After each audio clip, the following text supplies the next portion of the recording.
जनाब मौलाना मंजर आलम सिद्दीकी साहेब, जनाब मौलाना मंजर आलम सिद्दीकी साहेब, नाराए तकबीर। अस्सलामु अलैकुम व रहमतुल्लाहि व बरकातुह। इन्नल हम्दलिल्लाहि वहदहु ला शरीका लहु ला जिद्द लहु व ला निद्द लहु ला मिस्ल लहु व ला मसील लहु ला वज़ीर लहु व ला कफ़ील लहु ला शिबह लहु व ला शबीह लहु व नशहदु अन्ना सय्यदना व मौलाना मुहम्मदन अब्दुहु व रसूलुहु। अम्मा बाद फ़अऊज़ु बिल्लाहि मिनश शैतानिर रजीम। बिस्मिल्लाहिर रहमानिर रहीम। वल्लज़ीना जाहदू फ़ीना लनहदियन्नहुम सुबुलना व इन्नल्लाहा लमअल मुहसिनीन। सदक़ल्लाहुल अज़ीम।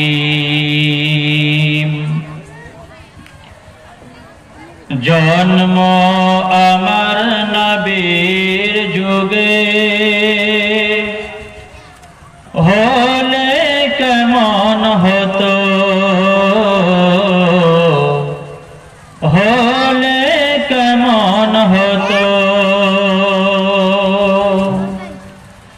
जन्म अमर नबीर जुगे होले केमन हतो, होले केमन हतो। दो नयने रसूल पाक देखिले केमन हतो। जन्म अमर नबीर जुगे होले केमन हतो, होले केमन हतो। आस्तो भेषे हजारते बेलालेर मधुर आजान, যেই আজানে ছিল এমন প্রেম মুগ্ধ রহমান। দয়াল নবীর পিছে নামাজ পড়লে কেমন হতো, পড়লে কেমন হতো। আলহামদুলিল্লাহ, সর্বাগ্রে সর্বপ্রথমে আমরা আল্লাহ তাবারক ওয়া তাআলার প্রশংসা জ্ঞাপন করি। একবার সবাই জোরে সোরে বলি আলহামদুলিল্লাহ। একটু জোরে বলুন আলহামদুলিল্লাহ। তারপরে পরে জিনার মান, নবীগুলের শীর্ষে যার স্থান, জনাবে মুকাররম সৈয়দুল মুরসালিন, বিশ্ব বরেণ্য নেতা নবী পাকের রোজায়ে মোবারকে অসংখ্য শান্তির ধারা বর্ষিত হোক। আমরা সবাই পড়ি সাল্লাল্লাহু আলাইহি ওয়াসাল্লাম। এরপরে বসে রয়েছেন মঞ্চে হুফাজে কেরাম, তলাবায়ে কেরাম, ওলামায়ে কেরাম এবং বয়োজ্যেষ্ঠ বয়োকনিষ্ঠ শ্রোতাবৃন্দ। সামনে রয়েছেন আমার মা এবং বোনেরা। আমি প্রত্যেককেই প্রেম, প্রীতি, ভালোবাসা এবং অভিনন্দন জানিয়ে আজকের অল্প সময়ে স্বল্প বক্তব্য রাখার শুভ সূচনা করছি ইনশাআল্লাহ। ভাইরা আমার, বন্ধুরা আমার, রাত অনেক গভীর হয়ে গেছে। আপনারা হয়তো শুনতে শুনতে বোর হয়ে গেছেন, কিন্তু আল্লাহ তাবারক ওয়া তাআলা আজ আমাদেরকে এমন একটি মাহফিলে বসিয়েছেন যে আমরা যতক্ষণ পর্যন্ত এখানে বসে থাকব ততক্ষণ পর্যন্ত আল্লাহর রহমত এবং শান্তি বর্ষিত হবে। বলুন সুবহানাল্লাহ। সুবহানাল্লাহ। এখান থেকে উঠে যাব, এই রহমত থেকে আমরা বঞ্চিত হয়ে যাব। এখানে যতগুলো কোরআনের আয়াত শুনবেন, যতগুলো শব্দ শুনবেন, যতগুলো তেলাওয়াত শুনবেন, প্রত্যেকটি হরফের বিনিময়ে আল্লাহ তাবারক ওয়া তাআলা বক্তা এবং শ্রোতা উভয়কে 10-10টি করে নেকি দিবেন। বলুন সুবহানাল্লাহ। সুবহানাল্লাহ। কতগুলো নেকি আমরা অর্জন করলাম, কতগুলো আয়াত আমরা এখানে তিলাওয়াত করেছি এবং আপনারা শুনেছেন। আল্লাহ নবী সাল্লাল্লাহু আলাইহি ওয়াসাল্লাম পবিত্র জবানে ঘোষণা করেন, মান ক্বারা হারফাম মিন কিতাবিল্লাহ, যেই লোকটা পবিত্র কোরআনের একটি হরফ উচ্চারণ করবে। আল্লাহ নবী সাল্লাল্লাহু আলাইহি ওয়াসাল্লাম বলছেন, তোমরা মনে করো না আলিফ লাম মিম এটা একটাই হরফ, এটা মনে করো না, বরং আলিফুন হারফুন, লামুন হারফুন ওয়া মিমুন হারফুন। আলিফ আলাদা হরফ, লাম আলাদা হরফ, মিম আলাদা হরফ।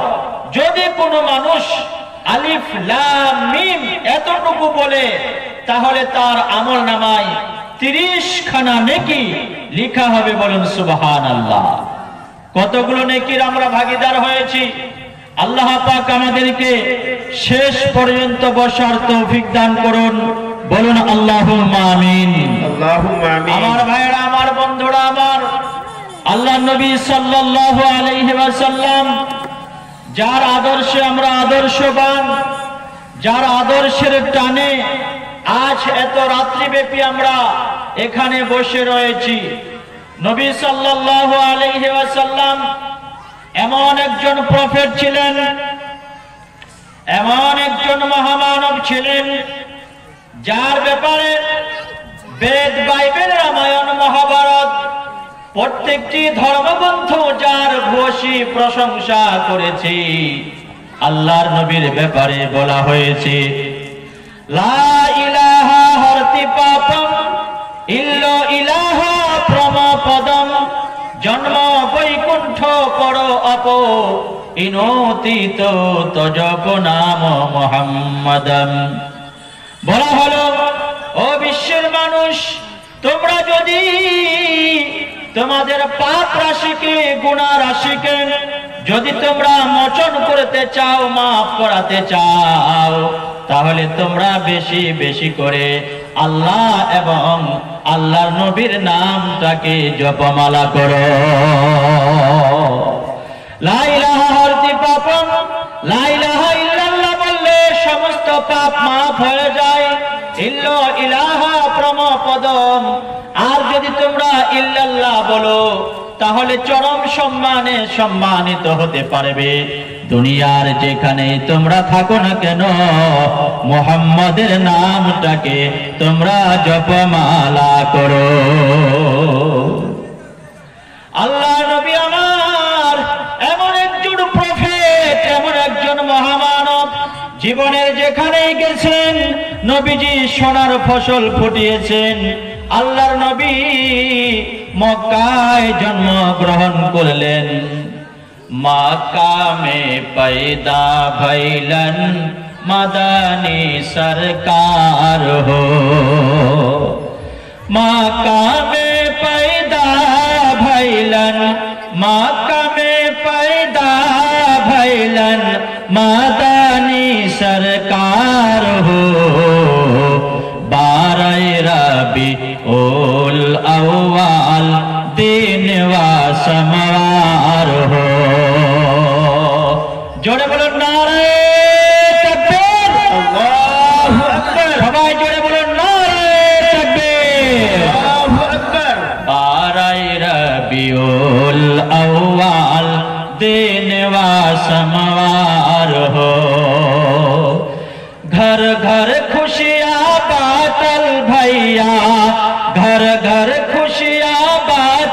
भैया निम्मन बटल विचार हो, दुखियन गरीबन के दिल में शांति बटल करार हो। আল্লাহ নবী আমার মক্কায় জন্মগ্রহণ করেছেন। মক্কার আসল নাম ছিল বাক্কা। যেমনি নবীজি মক্কায় পদার্পণ করলেন, আল্লাহ তাবারক ওয়া তাআলা বাক্কা নামটাকে পাল্টিয়ে তার নাম রেখে দিলেন মক্কাতুল মুআজ্জামা। মক্কা থেকে নবী আমার হিজরত করে মদিনায় গেলেন। মদিনার আসল নাম ছিল ইয়াসরিব। নবীজিকে হিজরত করার কারণে, নবীজি মদিনায় যাওয়ার কারণে আল্লাহ তাবারক ওয়া তাআলা ইয়াসরিব নামটাকে পাল্টিয়ে দিলেন, তার নাম রেখে দিলেন মদিনাতুল মুনাওয়ারা। জোরে বলুন সুবহানাল্লাহ। ও মদিনার মাটি রে, সকল সুখ বুঝি তোর কপালে। সুবহানাল্লাহ বলুন। সুবহানাল্লাহ। ও মদিনা রে,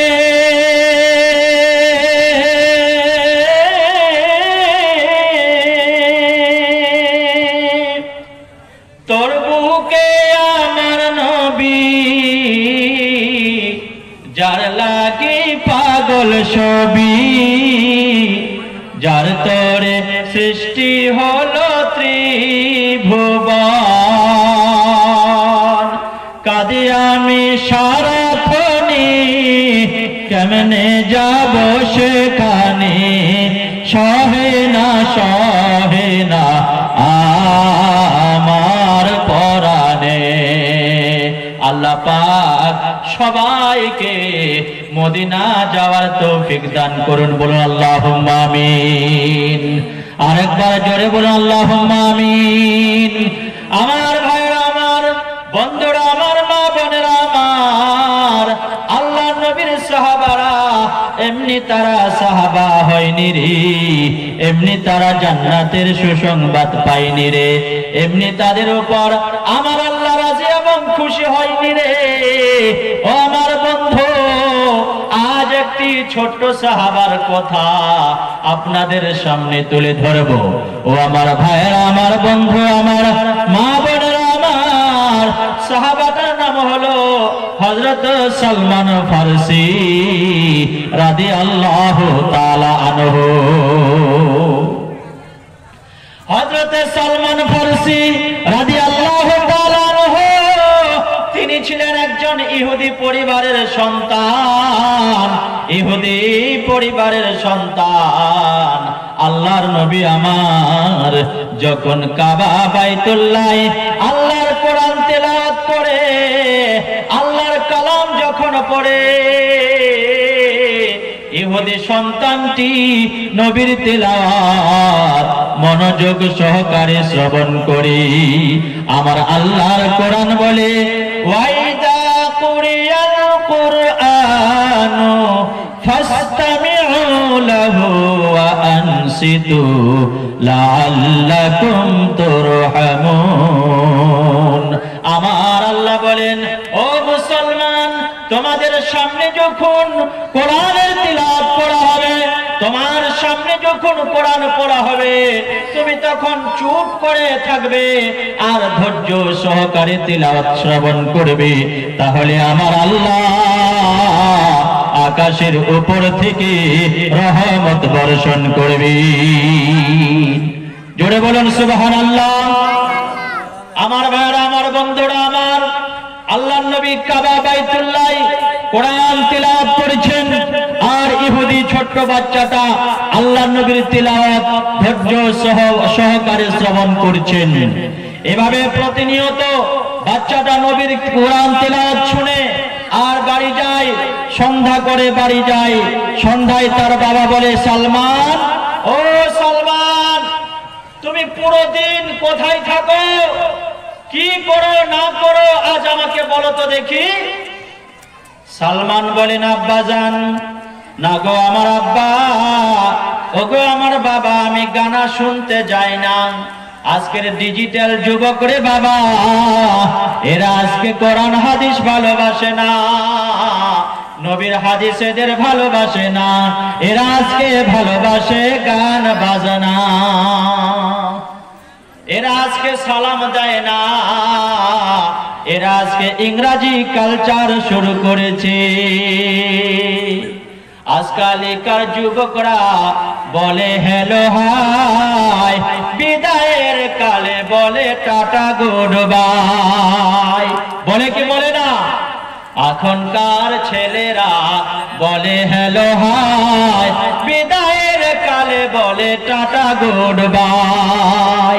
মা হলে মাম্মি, বাবা হলে ড্যাড, খারাপ কিছু দেখলে বলে ইট ইজ ভেরি ব্যাড, বলে কি বলে না? খারাপ কিছু দেখলে বলে ইট ইজ ভেরি ব্যাড। এই হলো ভাই বর্তমানের মডার্ন কালচার। বাংলার সাথে করে এরা ইংরাজি মিক্সচার, বলুন ঠিক কিনা? বাংলার সাথে ইংরাজি মিক্সচার করে। মা হলে মাম্মি, মাকে যদি মাম্মি বলে তো বাবাকে মাম্মা বলার দরকার ছিল। বাবাকে কি বলে? বাবাকে বলে ড্যাড। এটা আবার কোন কালচার আমার বুঝে আসে না। মাকে বলে মাম্মি, বাবাকে বলে ড্যাড। ইংরাজি কালচার। আমার যুবক ভাইয়েরা, আমার যুবতী বোনেরা, আমার দাদা ভাইয়েরা, আমার আল্লাহ নবীর কালচার। তোমরা যখনই কারো সঙ্গে দেখা করবে, তোমরা যখনই কারো সাথে তোমার দেখা হবে, সাক্ষাৎ হবে, সর্বপ্রথমে তুমি বলবে আসসালামু আলাইকুম ওয়া রাহমাতুল্লাহি ওয়া বারাকাতুহু। বলবো ইনশাআল্লাহ? ইনশাআল্লাহ। সবাই বলুন, বলবো আজ থেকে আসসালামু আলাইকুম ওয়া রাহমাতুল্লাহ। অনেক মানুষ বলে গুড মর্নিং। এক লোকের বাবা মারা গেছে, তো একজন এসে বলছে গুড মর্নিং। বলছে ধর বেটা, আমার বাবা মরে গেছে আর তুই বলছিস গুড মর্নিং? আমার নবীর চরিত্র কত সুন্দর। তুমি সুখে থাকো, দুঃখে থাকো, বাবা মরুক, মা মরুক, যে কেউ মরুক না কেন, তুমি গিয়ে বলো আসসালামু আলাইকুম। তোমার উপরে আল্লাহর রহমত, আল্লাহর সালামতি নাজিল হোক।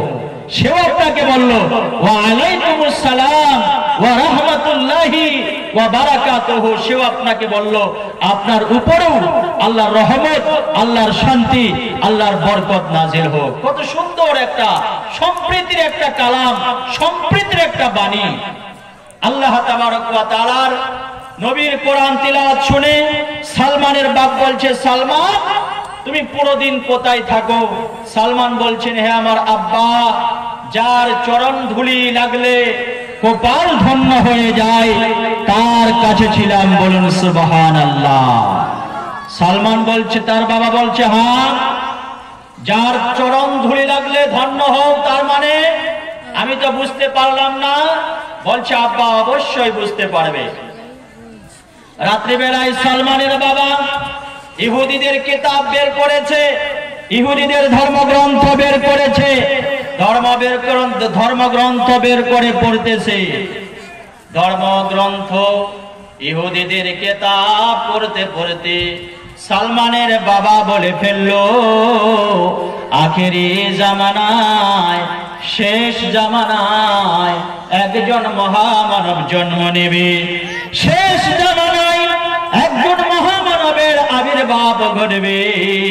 যদি কোনো মানুষ ওই মহামানবের চরিত্র মেনে নিতে পারে, তাহলে আল্লাহ তাবারক ওয়া তাআলার জান্নাতে প্রবেশ করবে। ভাইরা আমার, বন্ধুরা আমার, মা বোনেরা আমার, হযরত সালমান রাদিয়াল্লাহু তাআলা আনহু বাবার গলা জড়িয়ে ধরলেন, বাবার গলা জড়িয়ে ধরলেন আর বললেন বাবা, ও আমার বাবা গো, ও আমার বাবা, আরেকবার বলো, আরেকবার বলো যেই বাক্যটা তুমি নবীর কথা বললে আরেকবার আমাকে শোনাও।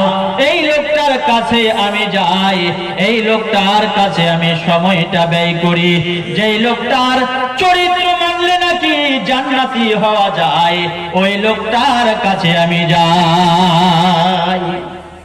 সালমান ফারসির বাবা বুঝতে পারলেন যে তুমি সত্যিকারী মুহাম্মাদের কাছে যাও, তুমি সত্যিকারী মুহাম্মাদের কাছে সাক্ষাৎ করতে যাও।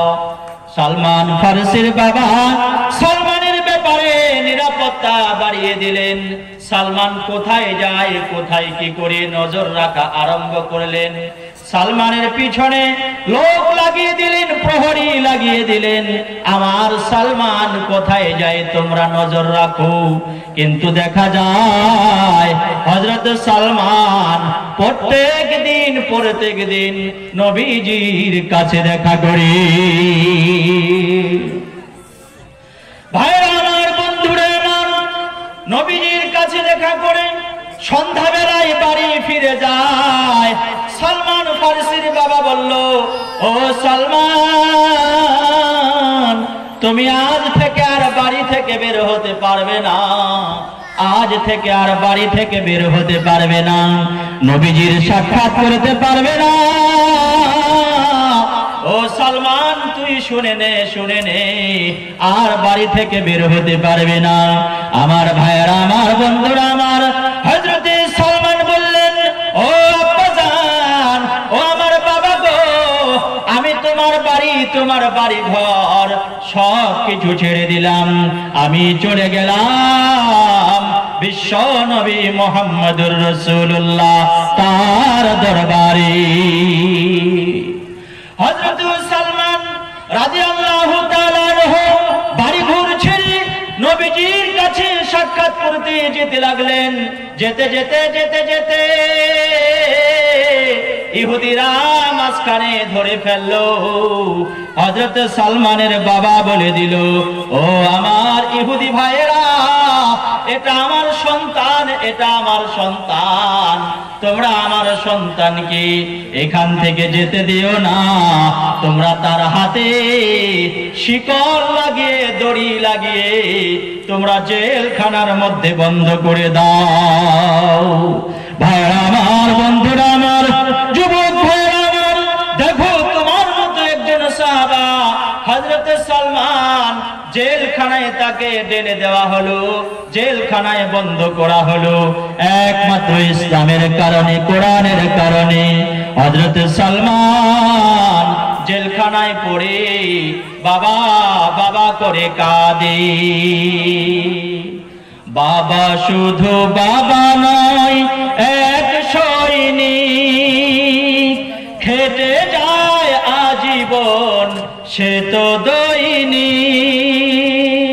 বাবা শুধু বাবা নয়, এক সৈনিক, খেটে যায় আজীবন সে তো দৈনিক। সব কিছু হেরে যায় সে তো হারে না, সব কিছু হেরে যায় সে তো হারে না। বাবা, ও গো বাবা, তুমি তো এক মহাসৈনিক। বাবা শুধু বাবা নয়, এক সৈনিক, খেটে যায় আজীবন সে তো দৈনিক। বাবা, ও গো বাবা। ভাইরা আমার, বন্ধুরা আমার, হযরত সালমান রাদিয়াল্লাহু তাআলা আনহু জেলখানায় তাকে বন্দী করে দেওয়া হলো। খাবার নাই, দাবার নাই। দেখো ইহুদি জাতি কতই না বড় বড় জাতি, দেখো ইহুদিরা কতই না খারাপ বড়ে। আজ ফিলিস্তিনের বুকে, জেরুজালেমের বুকে, মসজিদে আল আকসাকে ফিলিস্তিনের বুকে ইহুদিরা কবজা করে রেখেছে।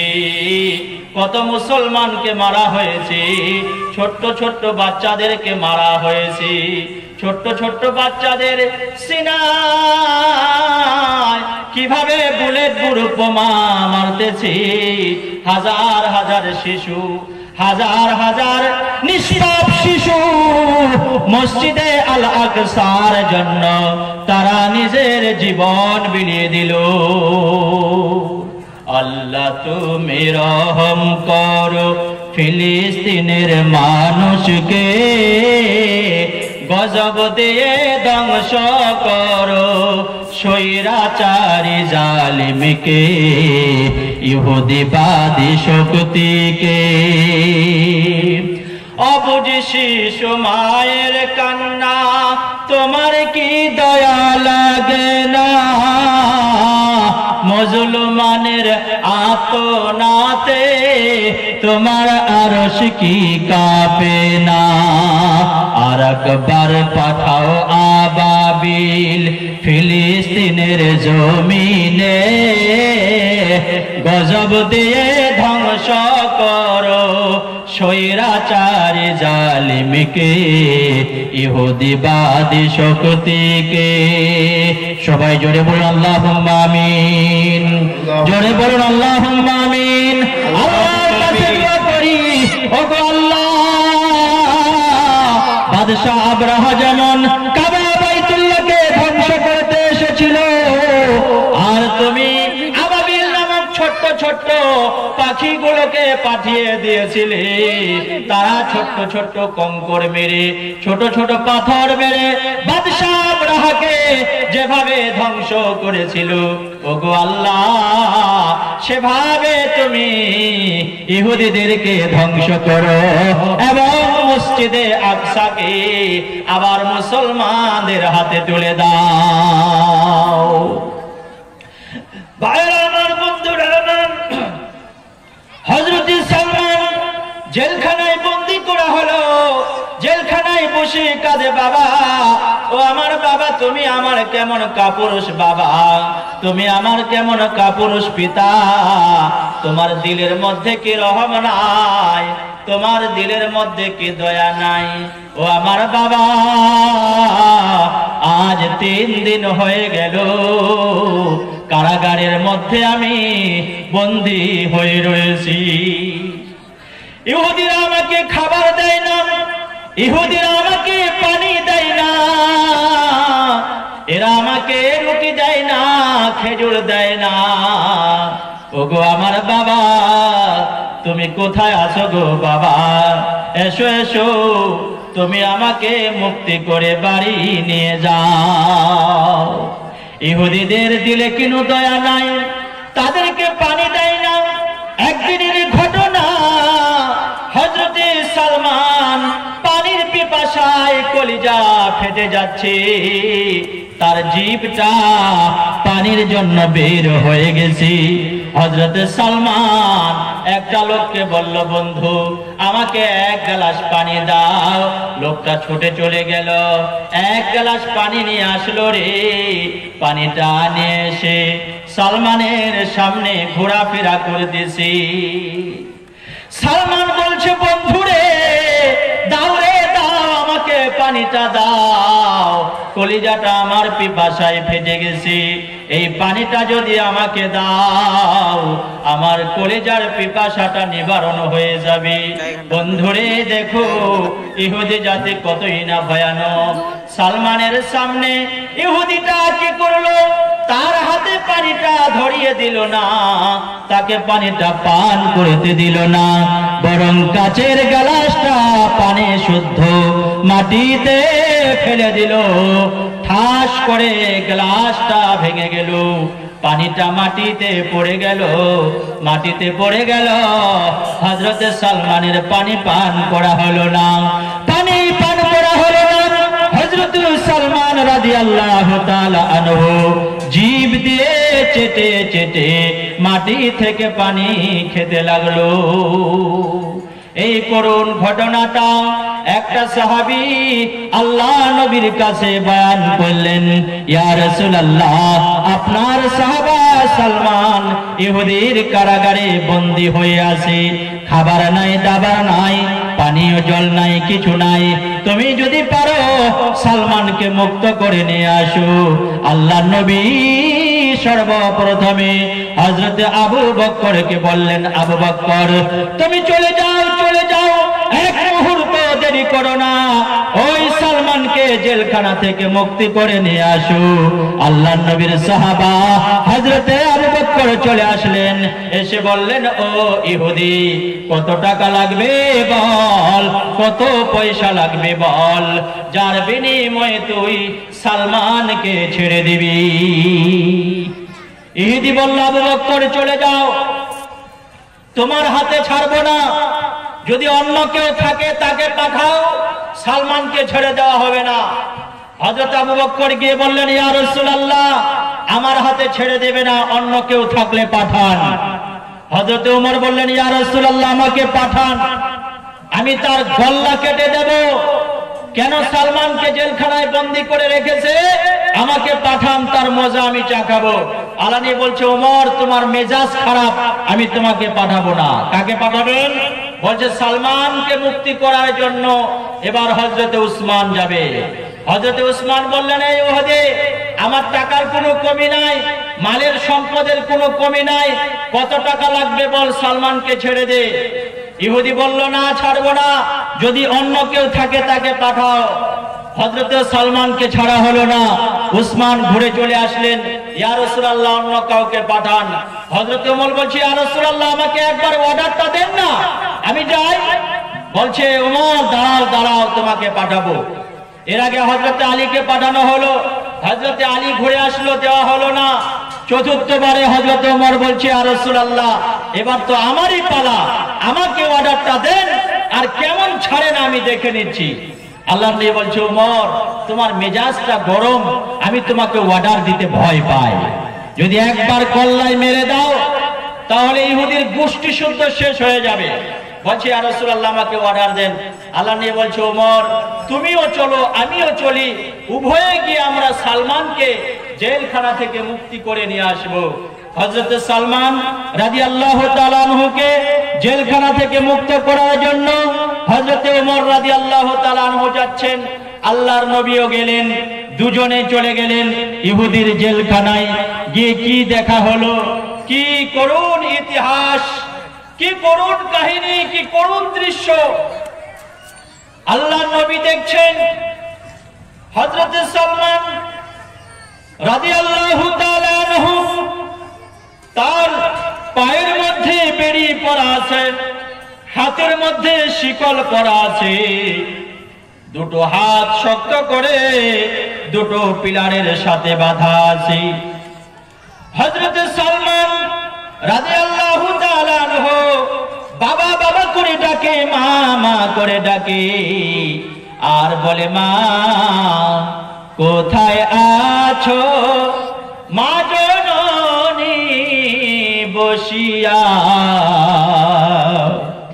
তোমার সালমান মারা যায় গো কারাগারে বসিয়া। বলছে, মা, আমি কি শেষবারের মতো তোমাকে দেখতে পাবো না? ওগো মা, কয়েকদিন হয়ে গেল আমার কলিজায় এখনো খাবার পৌঁছায়নি। ওগো মা, যে চলা গেল ফিরা আইলো না, মায়ের ধরিয়া জঠরে কত কষ্ট করে, মায়ের ধরিয়া জঠরে, মায়ের ধরিয়া জঠরে কত কষ্ট করে, 10 মাস 10 দিন মায়ে সইল যন্ত্রণা, দয়াবতী দরদিনী মা, আমার মা দয়াবতী প্রতি দরদিনী মা, আমার মা আমার বাবা যেখানে থাকুক না কেন, দুনিয়ার জমিনে যদি থাকে, আমাদের পিতা আমাদের মাতাকে আল্লাহ পাক সহি সালামতে রাখুন। আমাদের পিতা মাতা যদি কবরে যায়, আমার আল্লাহ তাবারক ওয়া তাআলা তাদেরকে যেন সহি সালামতে আল্লাহ জান্নাতে রাখুন। বলুন আল্লাহুম্মা আমিন। আল্লাহুম্মা আমিন। আমার ভাইরা, আমার দাদা ভাইরা, আমার মা বোনেরা, আমার হযরতে সালমানকে দেখে আল্লাহর নবী আমার অঝর মনে কাঁদতে লাগলেন। দাড়ি মোবারক দিয়ে টস টস করে পানি পড়তে লাগলো। নবীজির চেহারাটা একেবারে লাল হয়ে গেল, চেহারা মোবারক লালে লাল হয়ে গেল, অশ্রু ঝরতে লাগলো। ইহুদিকে বলল, ইহুদি কত টাকা লাগবে রে, কত কি চাস বল। আমার হযরতে সালমানকে জেলখানায় এমন করে কষ্ট দিস না। দুই হাতে বেরি পড়া আছে, দুই পায়ে বেরি পড়া আছে। সালমান বলছেন, ইয়া রাসূলুল্লাহ, ইয়া হাবিবাল্লাহ, ওগো দয়াল নবী, যেই দিন থেকে এই উহুদি আমাকে কারাগারে বন্দী করেছে, এক ফোঁটা পানি দেয়নি, একটা খেজুর দেয়নি, সেদিন থেকে আমি না খেয়ে আছি গো রাসূল। বলছি, ইয়া রাসূলুল্লাহ, ইয়া হাবিবাল্লাহ, ইয়া রাসূলুল্লাহ, কিছুক্ষণ আগে আমি দেখলাম আমার কলিজা যখন আর মানে না, আর মানে না, আমি যেন মরে যাব, আমি যেন মরে যাব, আর বাঁচব না। এমন সময় আমি কি করলাম, আমি পিপাসার কারণে আমি ঘুমিয়ে পড়লাম। আমি যেমনি ঘুমিয়ে পড়লাম, আমি দেখতে পেলাম আমার ঘুমা অবস্থায় আমার কাছে, আমার মুখে কে যেন একটা আঙ্গুল প্রবেশ করিয়ে দিল। ওই আঙ্গুলটা যখন আমি মুখের মধ্যে চাটতে লাগলাম, আমার কলিজার সকল পিপাসা যেন দূর হয়ে গেছে। বলুন সুবহানাল্লাহ। ভাইরা আমার, বন্ধুরা আমার, হযরত সালমান রাদিয়াল্লাহু তাআলা আনহুকে ছুটানোর জন্য আল্লাহর নবী এলান করে দিলেন, ও ইহুদি, যত টাকা চাইবি তত টাকাই পাইবি, বল কত ডিমান্ড রেখেছিস বল, সালমানকে মুক্ত করে ছাড়বো।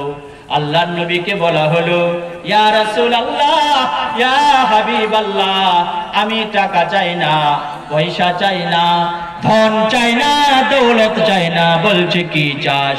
বলছে, এই নাও 1000 খেজুরের বীজ নাও, 1000 খেজুরের বীজ নাও। এই 1000 খেজুরের বীজ নিয়ে ওই যে জমিটা দেখতে পাচ্ছ, ওই জমিটাই চলে যাও, সেখানে 1 বিঘা জমি আছে। এই 1000 খেজুরের বীজ ওই 1 বিঘা জমিতে বপন করো। ওই গাছ, ওই খেজুরের গাছগুলো ওই জমিতে বপন করার পরে ওই বীজগুলো থেকে খেজুরের গাছ হবে, গাছগুলো বড় হবে, বড় হওয়ার পরে ওই গাছগুলোতে খেজুর ধরবে। আমি খেজুরগুলো খাবো, খাবার পরে তোমার সাহাবা সালমানকে জেলখানা থেকে মুক্ত করব। হযরত ওমর বলছেন, ইয়া রাসূলুল্লাহ, ইয়া হাবিবাল্লাহ, হে দয়াল নবী, এই ইহুদি কেমন বাহানা শুরু করেছে দেখতে পাচ্ছেন।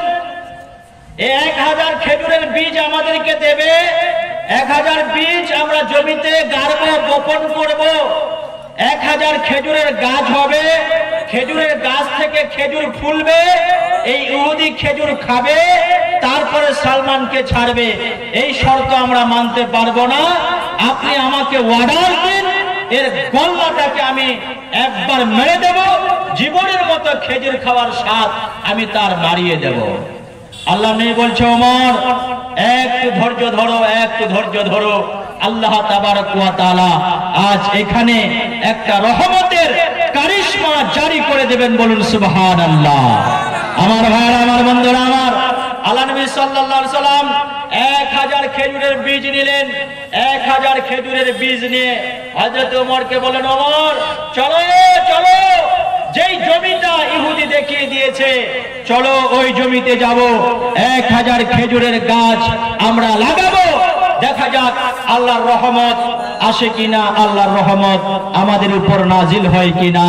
আমার ভাইরা, আমার বন্ধুরা, আমার মা বোনেরা, আমার মুমিন বান্দা যখন আল্লাহর দ্বীনকে সাহায্য করার জন্য, মুসলমান বান্দা যখন, কোন ব্যক্তি যখন আল্লাহর দ্বীনকে বাঁচাবার জন্য, আল্লাহর দ্বীনকে টিকিয়ে রাখার জন্য যখনই কোন মুমিন বান্দা একটু হাতটা উঁচু করে দাঁড়ায়, আল্লাহ তাবারক ওয়া তাআলা সঙ্গে সঙ্গে রহমতের ধারা নাজিল করে দেন, বলুন সুবহানাল্লাহ। এই ঘটনাটা আপনারা শেষ পর্যন্ত শুনবেন না তার আগে চলে যাবেন? শুনবেন না চলে যাবেন? কারা কারা শুনবেন না একটু হাতটা তুলুন দেখি।